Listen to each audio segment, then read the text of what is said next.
Pemirsa, penggunaan aplikasi Peduli Lindungi pada tempat wisata dan pelayanan publik di Kabupaten Tabanan mesti diaktifkan.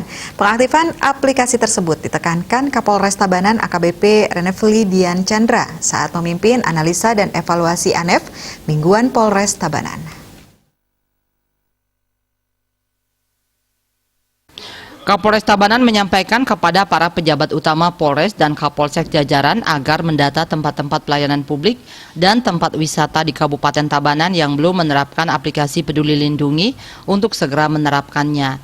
Penggunaan aplikasi tersebut dikoordinasikan dengan baik dengan pengelola dan instansi terkait, sebab aplikasi Peduli Lindungi dapat dipergunakan untuk mendeteksi masyarakat apakah sudah divaksin atau belum dan untuk menghindari terjadinya kerumunan pada suatu tempat.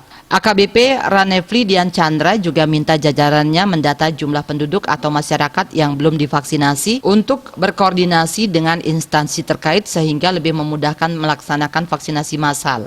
Sehubungan dengan hal tersebut, masyarakat diimbau melaporkan diri kepada petugas kesehatan terdekat, aparat desa setempat jika belum divaksinasi. Bisnis Bali melaporkan.